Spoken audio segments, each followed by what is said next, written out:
For Session Update, I'm Shannon Lurkey. The Senate released its 2016 bonding bill this morning.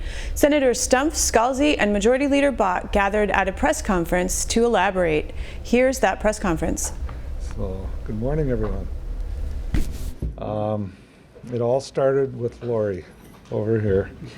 The article that she wrote, she's, said we got to do a better job in taking care of our public facilities and stuff. So,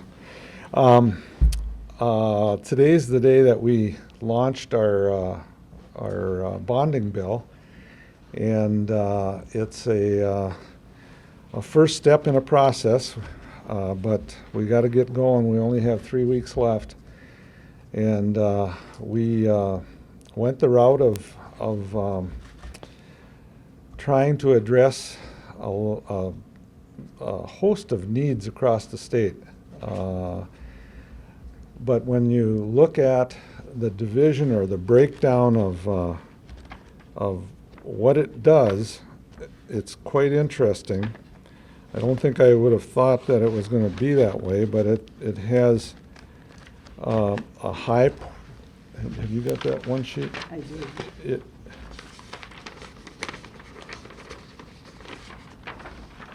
It has. This is the sheet that, if you get a chance, you probably would want it. It has about 10% of the bill, and the bill amounts to right around $1.5 billion. 10% of the bill deals with asset preservation. 33% deals with transportation and infrastructure. 18% with education and human services. About 13% with environmental protection.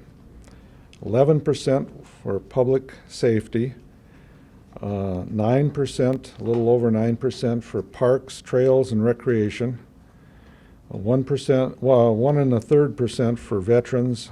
About 1% for arts, and 3% for state and local governments. And I explained to the committee that this is not a Cadillac bonding bill. It's a Ford or a Chevy bonding bill.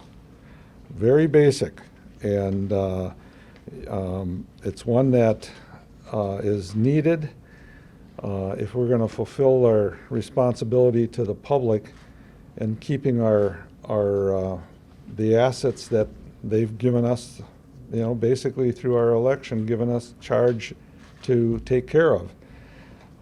It has it's I think a very important first step this session to move forward.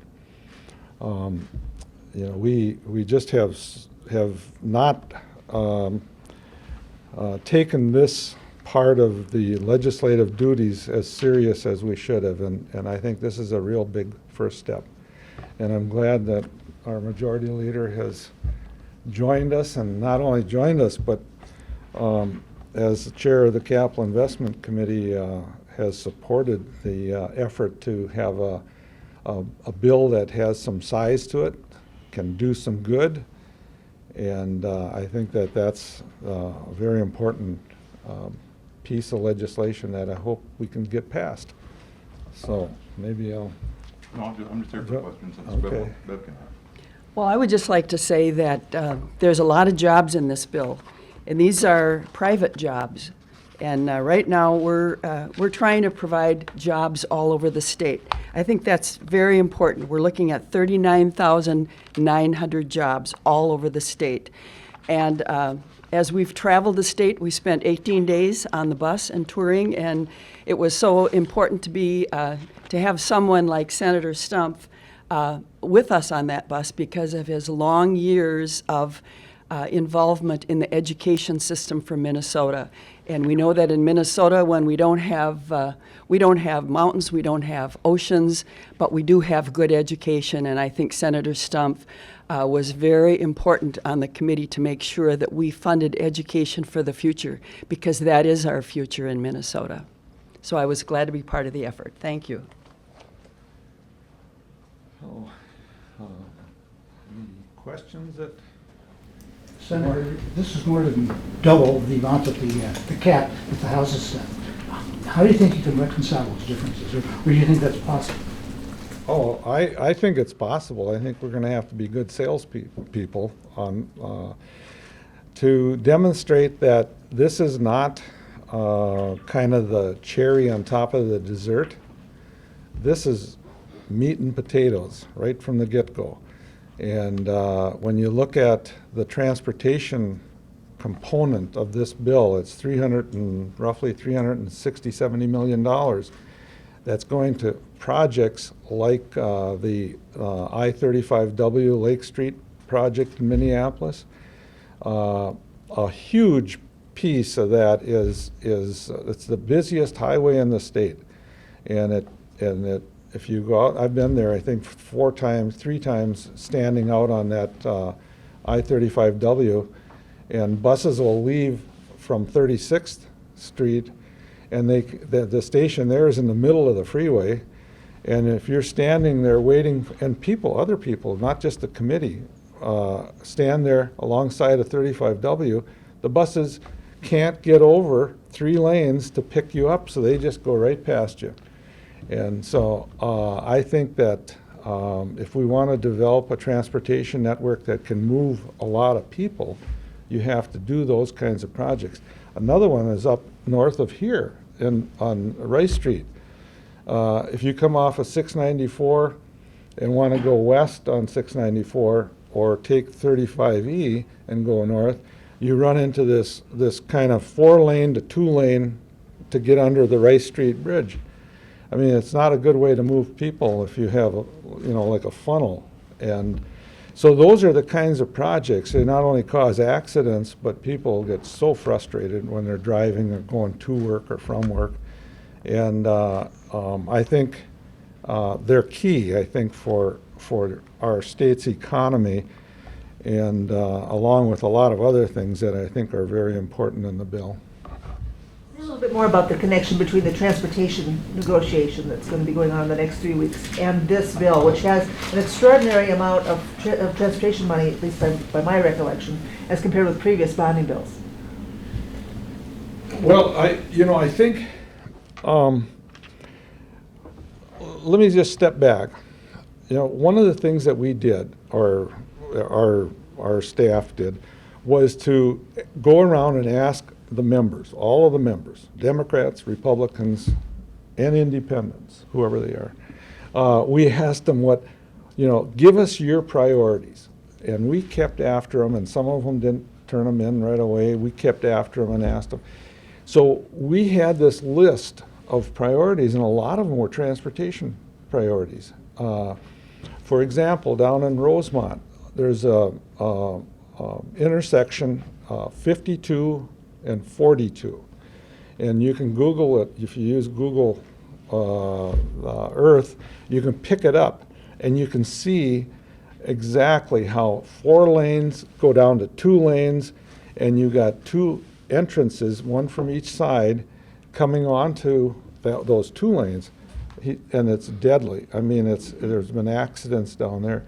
If we can't pick those projects up, I think it affects, not only the movement of people, but I think the flow, the public safety of our system. So we just decided that if given the size of the bonding bill, we're going to make it a point to take those important projects. I wish we had more capacity, or wish we had a transportation bill, but for sure some of these really important transportation projects we hope to keep in here. When you say you wish you had a transportation bill, does that mean there's a chance you won't have one? I'm looking at Senator Brown. Well, the speaker in multiple occasions has said that they don't support a gas tax. And I've been very clear back, I don't support using general fund and putting roads and bridges into competition with schools and nursing homes and health care and corrections and everything else in the budget.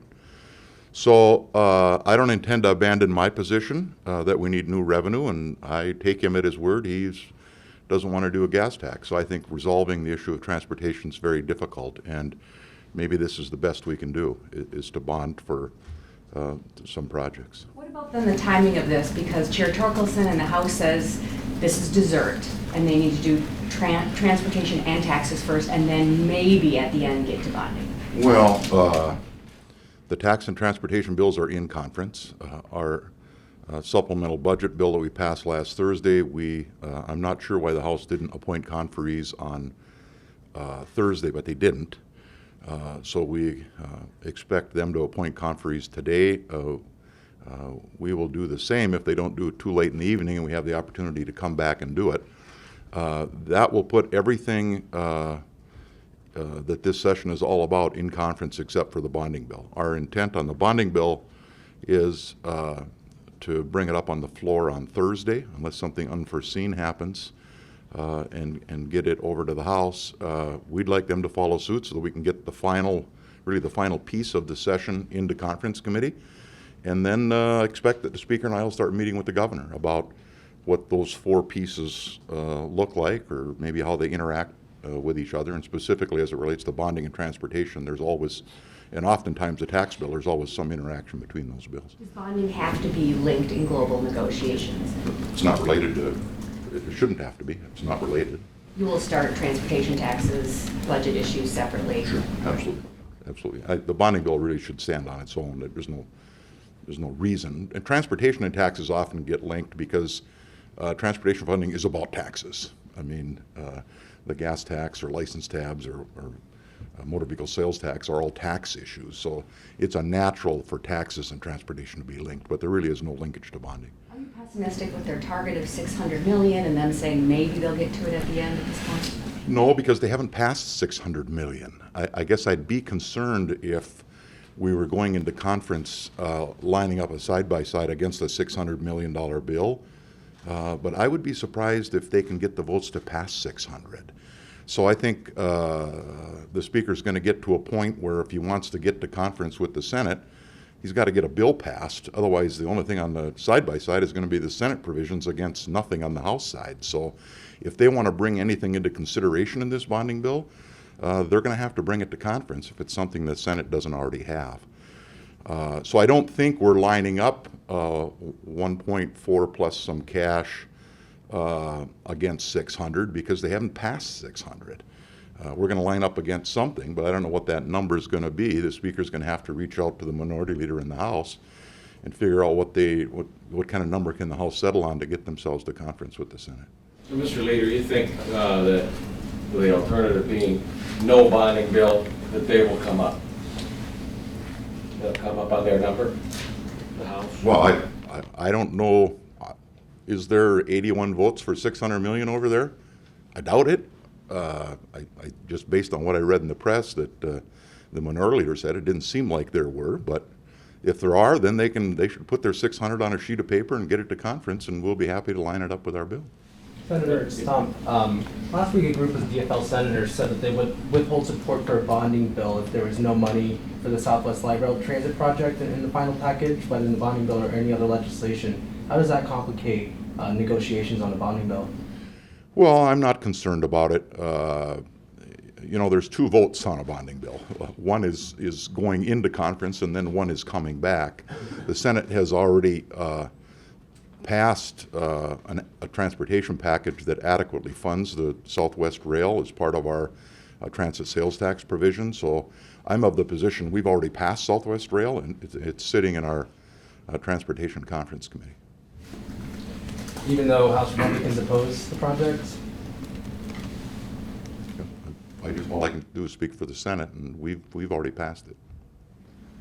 Senator Stumpf, how does your bill stack up against governors? Are there any places where you're widely separated? Actually not. We are relatively close in many areas.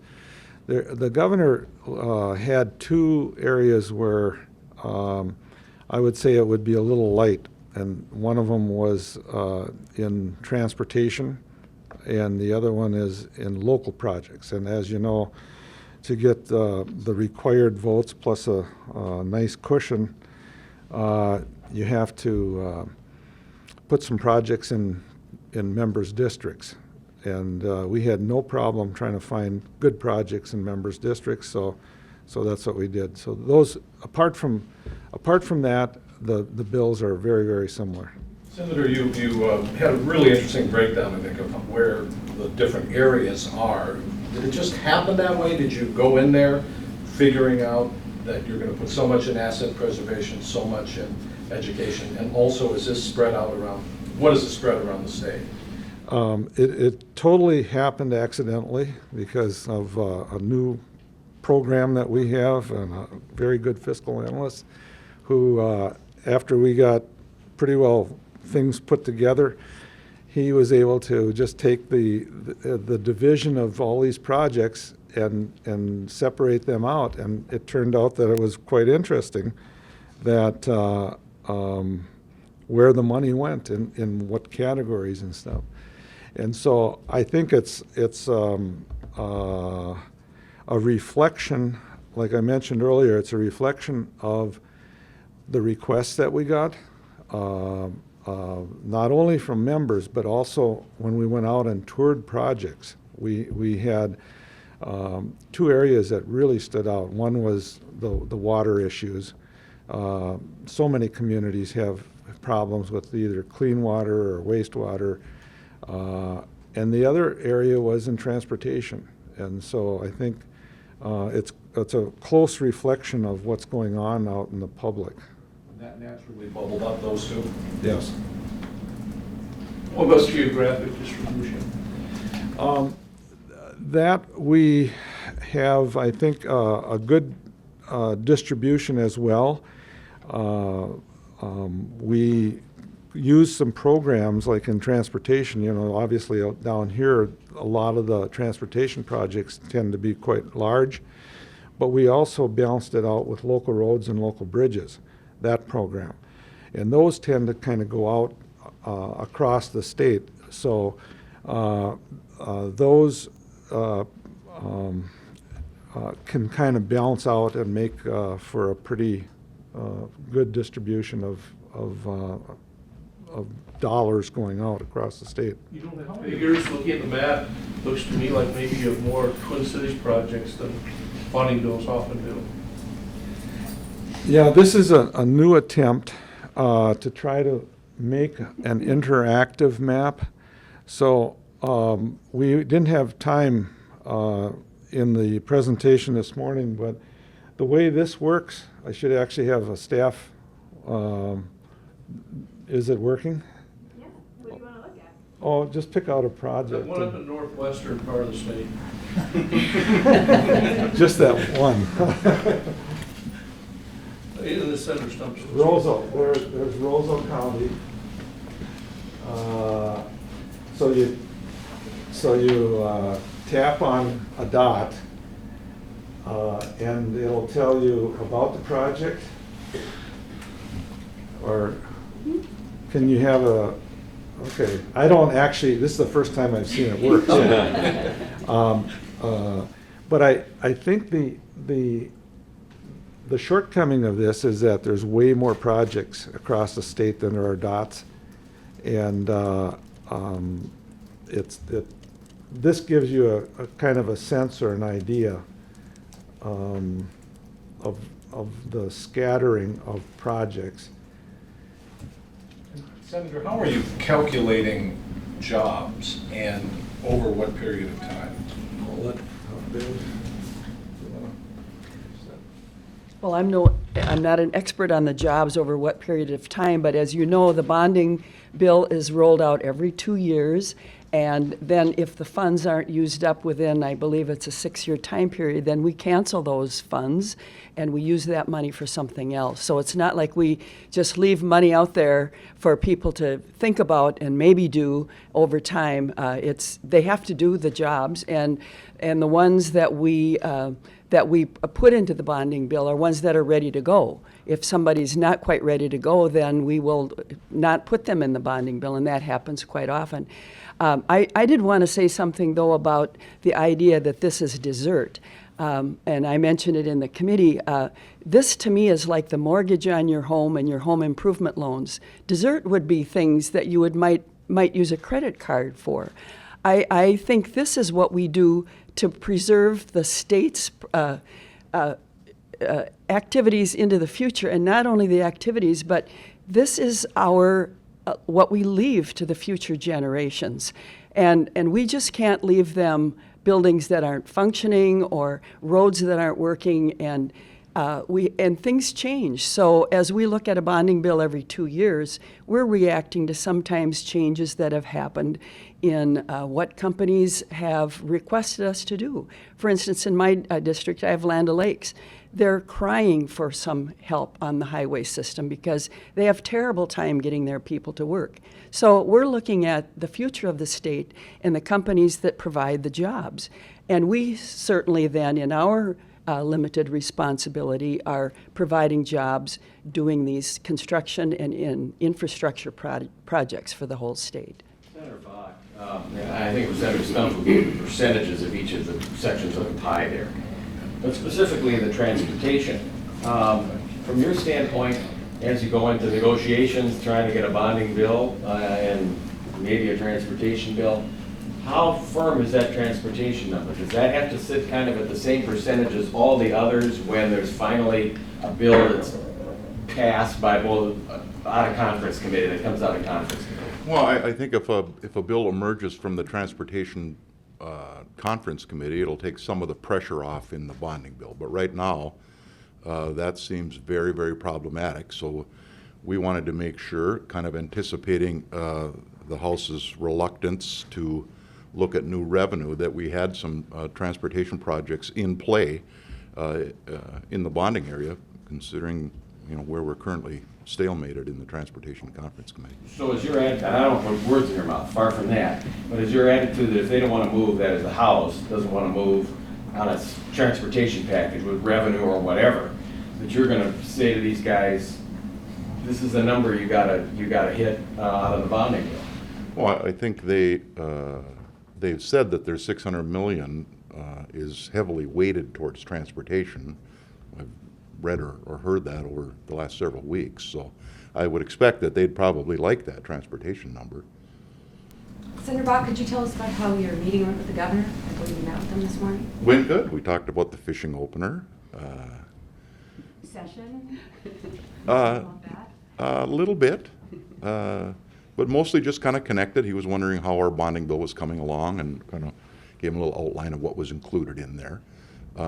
We talked a little bit about getting together with the speaker this week to start talking about, there's really 4 targets to arrive at. There's a target for the bonding bill, there's a target for taxes, transportation, and supplemental budget. So unlike a budget year where you have a number of committees, conference committees that have to have targets, it's a much smaller number this year. Senator, the speaker said on today, are you planning that? It's not on my calendar. So how do things look at this point? 3 weeks? A little less than 3 weeks, actually. This is about, I think we're about on track, I would say. Assuming that the House gets, the Senate's on track. The House still has to get their conferees named to their supplemental budget bill, and they need to get us a bonding bill so we can get that to conference. And then I would say both the House and Senate are on track. Right now, the Senate will be on track by getting a bonding bill off the floor this week. Is it problematic that that the House haven't put a target on what they're looking for taxes? Well, I think what's a little disappointing is we actually rescored our tax bill from last year, and I felt we had an obligation, to be honest about the tax conference committee to put a number on it, and it came in at 200 when it was rescored. When it went out of the Senate last year, it went out at 459 million. When we had revenue rescore it this year, it's 290. So we've got a $300 million target that we're trying to hit down in the conference committee with 550 in the tails. They have been reluctant to rescore their bill.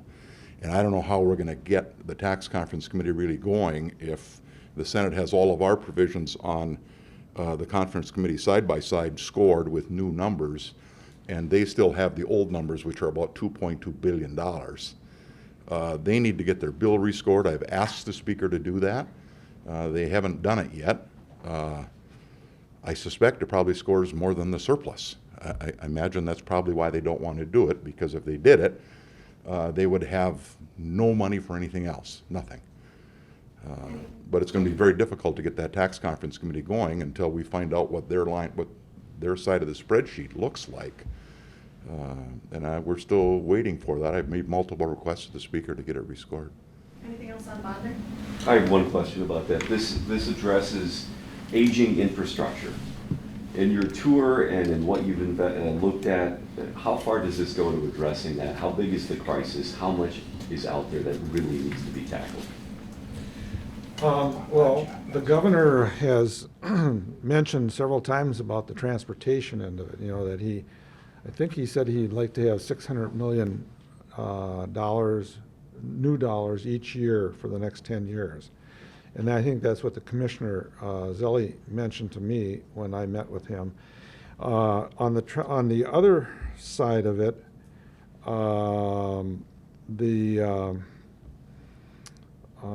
let's see, transportation, did you? Well, infrastructure, aging, Oh, you're talking about the water supply pieces, a lot of old stuff that needs to be fixed. Yeah. How big is the job that's left as far as that's concerned? It's huge, very, very large. I talked to both the University of Minnesota and Minskew, and they have huge numbers. I mean, they're in the billions. They're doing a couple things. They're trying to, ask for asset preservation as their #1 priority.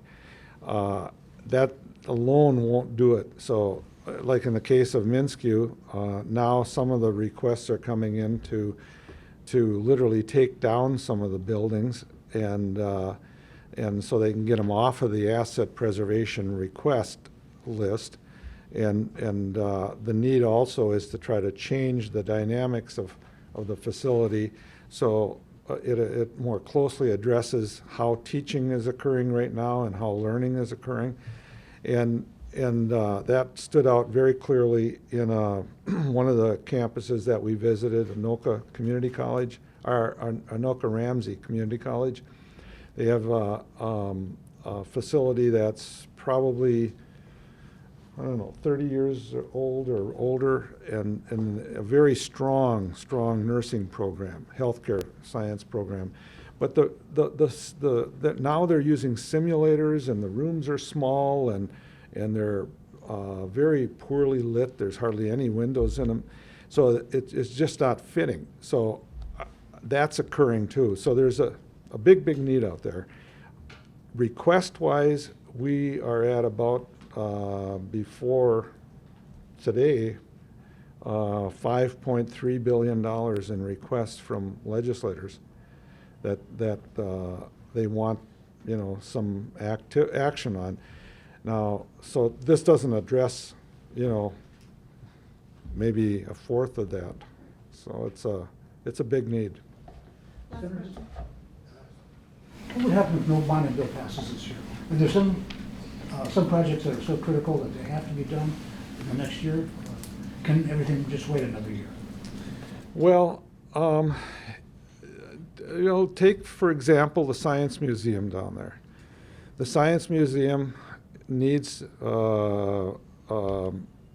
it needs fixing. Otherwise, it's going to come apart at the seams, because that particular project had bad construction to begin with.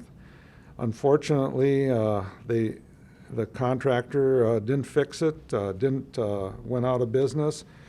But if you leave that, I don't think you can leave it. So what the Science Museum is if they don't get some assistance from the state, they'll drain their reserves. They'll start cutting back on programs. They'll try to reduce staff. So it really makes it difficult, I think, if you don't have a bonding bill. And one of the things that I've tried to emphasize to the committee and every place that we've gone is that, we get elected to take care of the public's trust. And it's really the public's trust is what we're dealing with in the bonding bill. Parks. We've got, I think, 900 or 1,000 buildings that are in what we call classified poor condition. The state's doing, I think, a good job in trying to assess these facilities, but you have to have resources there to address them. So things will start falling apart, and then there's no choice. You can't fix them. You just have to demolish them and either build new or not have that facility. Thanks, guys. Okay.